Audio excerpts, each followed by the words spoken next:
Y termino con el Reino Unido y voy a cruzar el charco para hablar de un país donde los ricos no están muy acostumbrados a pagar demasiado y el mero hecho de plantear una reforma fiscal para corregir esa anomalía enfrenta críticas feroces de los ricos y de los medios que los blindan. Hablo de Colombia y de la reforma fiscal de Gustavo Petro. Antes de explicar en qué consiste, recordemos que las históricas protestas de Colombia del año pasado fueron desencadenadas principalmente por la reforma tributaria de Iván Duque, a la que tuvo que dar marcha atrás luego de días y días de manifestaciones por todo el país. ¿A qué voy con eso? A que evidentemente Colombia viene necesitando una reforma fiscal desde hace tiempo, evidentemente necesita recaudar más. Es el país que menos impuestos recauda entre las economías medias y grandes de América Latina. El promedio de recaudo de América Latina es de 27,3% del PIB, mientras que en Colombia el porcentaje es de 19,7%. Iván Duque lo quería solucionar cargándolo sobre los hombros de los de siempre, de los nadies, de los pobres. Su proyecto de reforma fiscal establecía mayores impuestos a las clases medias y bajas, así como un cobro de IVA de 19% sobre los servicios públicos. Bueno, la cosa no terminó bien ni para Duque ni para la derecha colombiana, que han acabado en la oposición tras la victoria de Gustavo Petro. Al día siguiente de asumir la presidencia, Petro presentó un nuevo proyecto de reforma fiscal. Su objetivo consiste en recaudar un 1,72% del PIB adicional, como 5.000 millones de euros anuales más. Es una suma similar a la que proponía la reforma de Duque el año pasado. Ahora adivinen cuál es la diferencia entre estos dos enfoques. Pues digo yo que tratándose de un exguerrillero de ultraizquierda como Petro, estará proponiendo alguna medida bolchevique que llevará a una crisis sin precedentes, ahuyentará las inversiones, asustará a los mercados, no sé, recaudar algo más a ese 1% de los pobres ricos colombianos. Exacto, adivinaste. Estos montos los pretenden sacar de los súper ricos. El sistema tributario colombiano es muy complejo. Lo que está sujeto a impuestos son los salarios y muchos de los súper ricos los tienen bien modestos. Los súper ricos son súper listos también, así que en ocasiones llegaban a tributar menos que un asalariado de clase media. Ahora van a tener que pagar impuestos no salariales sobre la renta, sobre el patrimonio, sobre los dividendos, donaciones que reciben, etcétera, etcétera. El monto que tendrán que contribuir depende del tamaño del patrimonio. La iniciativa, según sostiene el ministro de Economía, apunta a unas 34.000 personas que no contribuyen lo suficiente. El impuesto salarial también aumentará en un 2% para los que perciben más de 2.400 euros al mes. El aumento del recaudo no solo vendrá de nuevos impuestos, sino también de la eliminación de las exenciones que usan miles de colombianos, sobre todo los más ricos, estos 34.000 personas, para evadir el pago de impuestos. Se eliminarán los 3 días sin IVA establecidos por Duque y se aplicará IVA a productos importados.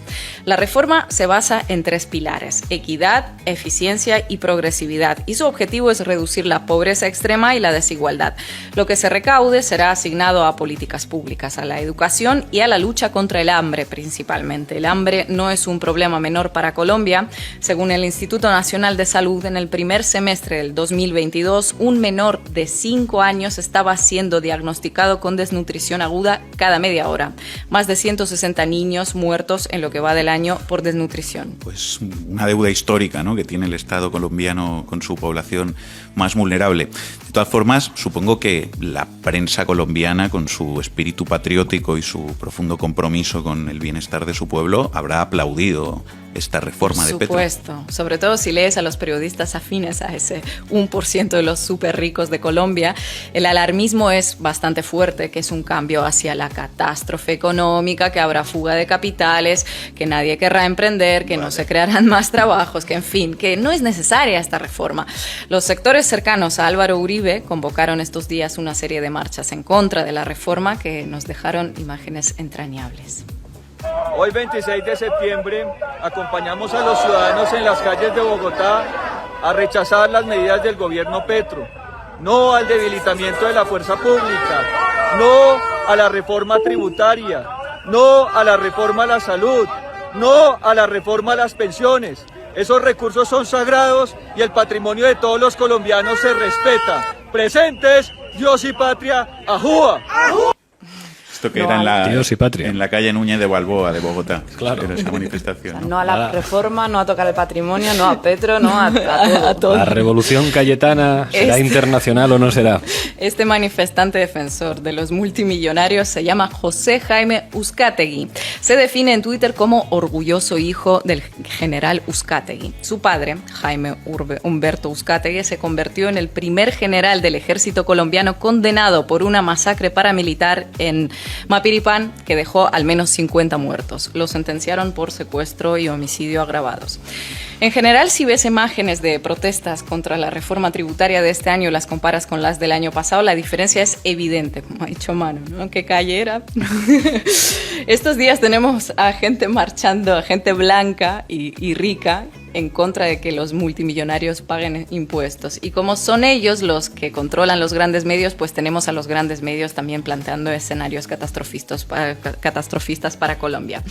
Hace unos días se ha hecho viral un trozo de una entrevista que dio Gustavo Petro a Caracol TV, en la que tuvo que explicarles a los periodistas en qué consistía la reforma exactamente, porque de las preguntas quedaba evidente que no estaban al tanto a quién afectaba y por qué. Vamos a escucharla. A ver.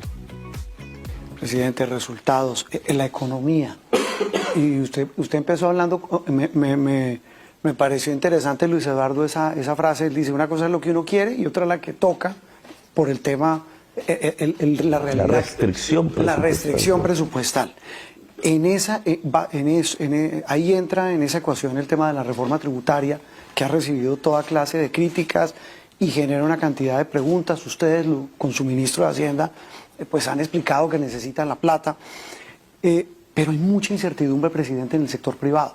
Dices, mire, si se pretende mover la economía, ¿cómo se espantan los que están creando empleo y haciendo mover la economía? Hay una encuesta esa tesis muy difícil sobre el tema. Esa tesis es una ideología.